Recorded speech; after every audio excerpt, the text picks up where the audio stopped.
Deməli, baxırıq 36-cı məsələyə. 36-da deyir ki, kitabın 8-də 5 hissəsini oxuyan şagirdin daha 24 səhifəsi qalıb. Kitab cəmi neçə səhifədir? Bunu müxtəlif yollarla həll edə bilərik. Mən şəkil çəkərəkdən istifadə edirəm. Demək, ilk növbədə bir düzbucaqlı çəkirəm və bu düzbucaqlını 8 yerə bölürəm. Çünki məxrəcində göstərib ki, yəni bu kitab 8 hissədən ibarətdir. 1, 2, 3, 4, 5, 6, 7. 1, 2, 3, 4, 5, 6, 7, 8. 8 hissədən ibarətdir.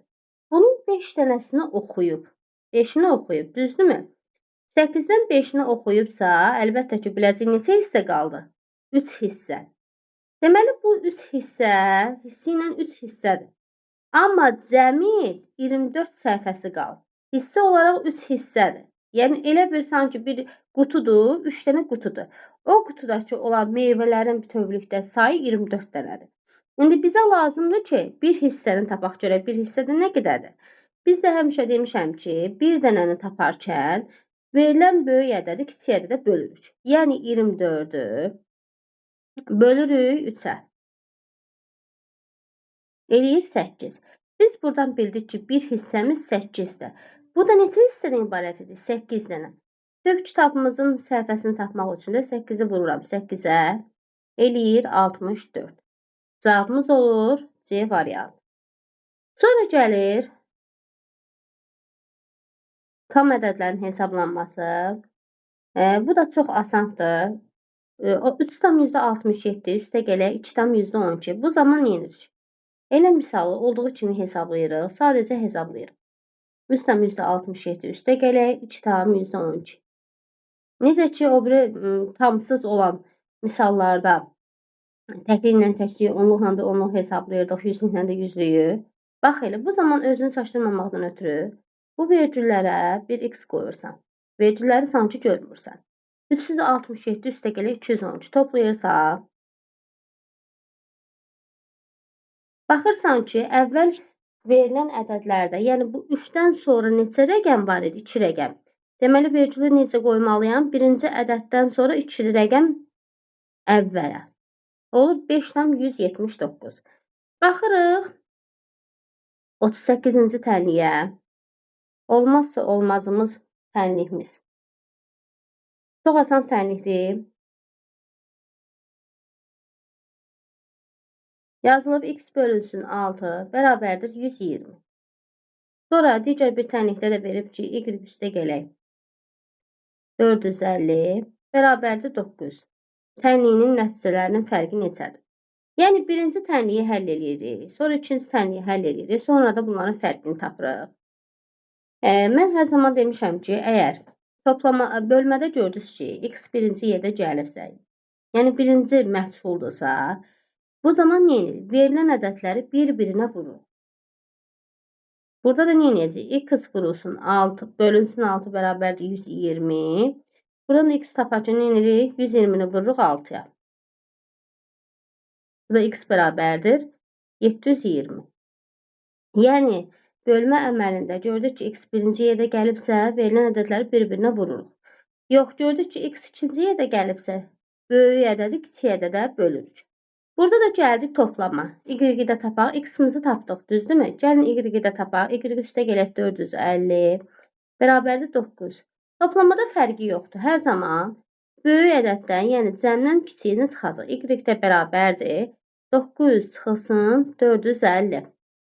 Y də bərabərdir neçəyə? 450-yə. Deməli, bunların fərqini istəyirdi. Biz də 720-dən çıxacaq 450-ni. 0, 12-dən 5-in 7, olur 270. Cavabımız olur A variantı. Keçdik digər məsələyə. Deyir ki, qatar 5 saata 450 km yol gedir. O sürətini 20 km azaldarsa, 4 saata nə qədər yol gedər? İlk növbədə qatarın 5 saata 450 km gedib. Biz tapmalıyıq ki, 1 saatda bu qatar nə qədər gedib? Hər zaman da biz demişik ki, gedilən yolu taparkən verilənləri bir-birinə vur. Yəni, zamanla sürəti bir-birinə vurursan. Ancaq zamanı taparkən gedilən yolu sürətə bölürsən. Sürət də taparkən bölürsən. Yəni, sürətlə maşının özünün sürətini tapmaq üçün, zamanı tapmaq üçün bu zaman gedilən yolu ya sürətə bölüb zamanı tapacaqsan və yaxud da gedilən yolu zamana bölüb sürət tapacaqsan. Sadəcə olaraq gedilən yolu, yəni yolun uzunluğu taparkən verilən ədədləri bir-birinə vururuq. Burada isə bizdən maşının sürətini deyir. O zaman nə edirik? 450 bölürük 5-ə. Görək 1 saatda nə qədər yol gedir? Olur 90 kilometr bölək saat. Deyir ki, o sürətini 20 kilometr azaltdı. 90 ilə gedirdi. 20 kilometrdə azaltdı. Azaldanda da nə edirik? Çıxırıq. 90-dan çıxırıq 20-sini. Eləyir 70. Bunun sürəti indi hal-hazırda 70-dir. Deyir 4 saata. Bu zaman nə edəcək? Getdiyi yol tapmalıyıq da. 70-i də vuracaq 4-ə. Eləyəcək 280. Deməli, neçə kilometr gedər? 280. Yenə də deyirəm, əgər gedilən yolu tapırıqsa, bu zaman maşının sürəti ilə zamanı bir-birinə vururuq. Amma digərində isə zamanı taparkən, sürəti taparkən isə gedilən yolu verilənlərin birinə bölürük. Baxırıq 40-cı suala. Deyir ki, kvadratın perimetri 32 santimetrdir. Bu kvadratın sahəsinə bərabər olan düzbucaqlının eni 4 santimetr olarsa, uzunluğu neçə santimetr? İlk növbədə qaydaları bir yadımıza salaq. Deməli, bizim müstəvi fiqurlarımızdan keçmişik. Kvadrat, bir də düzbucaqlı, romb, yəni digərlərini də keçmişik. Onlar haqqında bilirik. İndi hal-hazırda məsələdə kvadrat və düzbucaqdan gedir. Deyir ki, bu kvadratın perimetri 32 santimetrdir. Mən də şagirdlərim sizə demişəm ki, əgər bu kvadratın tərəfini taparkən nə etməliyik? Perimetri veribsə tərəfini taparkən verilən ədədi 4-ə böl. Çünki niyə 4-ə bölürük? Çünki bizim kvadratımızın 4 tərəfi var, 4-ü də bir-birinə bərabərdir. Bu zaman bunun tərəfini taparkən nə edəcək? 32-ni böləcək 4-ə. Eləyəcək 8. Deməli, mənim kvadratımın tərəfi nə imiş?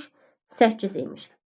Keçirik məsələnin ikinci hissəsinə. Deyir, bu kvadratın sahəsinə bərabər olan. Aha, birinci sonra keçirik kvadratın sahəsini də tapaq. Kvadratın sahəsini taparkən demişəm ki, verilən ədədi özü-özünə vurur. Yəni, tərəfdən nə veribsə, həmin ədədi özü-özünə vurursan. Yəni, 8-i 8-ə vurursan, eləyir 64. Deyir ki, bu düzbucaqlının sahəsi bunun sahəsinə bərabərdir. Yəni, bu 64-dürsə, bu da 64-dür. Düzdürmü? Deyir, bunun eni 4-dür. Deyir, indi bunun uzunluğunu tap. Biz də yadımıza salırıq ki, biz düzbucaqlının sahəsini taparkən nə edirik? Verilən ədədləri bir-birinə vururduq da, yəni enin uzunluğuna vururduq. Burada biz uzunluğu tapmaq üçün verilən sahəni eninə böləcəyik. Yəni 64-ü böləcəyik 4-ə. Eləyəcək 16. Tapdıq ki, bizim uzunluğumuz oldu 16. Bizdən uzunluq istəyirdi, ona görə də cavabımız olur A variantı. Baxırıq 41-ci sualımıza. Deyir, koordinat şəbəkəsində A5-2 nöqtəsindən 3 vahid sola, 4 vahid yuxarı köçürdükdə alınan yeni nöqtənin hansı olar? Yeni nöqtə hansı olar? Baxırıq koordinatımıza. Bizim A'mız budur, burada yerləşib. Düzdürmü? A'mız burada yerləşib. Deyir ki, 5-dən 2 nöqtəsindən 3 vahid sola. Sola dediyinə görə qayıdırıq arxaya. Nöqtədə 3 vahid sola, 4 vahid yuxarı. Sayırıq. 1, 2, bu da 3. Demək, gəlib dayanacaq burada. Düzdürmü? Olacaq bu 2. Buradan 2. Düzdür. Sonra nə deyir? Deyir ki, 4 vahid yuxarı. Yəni, bu olduğu yerdən 2 vahid yuxarı. 1, 2, 3, 4. Olur, bu da 6. Deməli, cavabımız olur 2, 6. A variantı. Baxırıq 42-yə. Deyir ki, on 18:00-da saat əqrəbi və dəqiqə əqrəbləri hansı növ bucaq əmələ gətirər? Bir saatımızı çəkirik.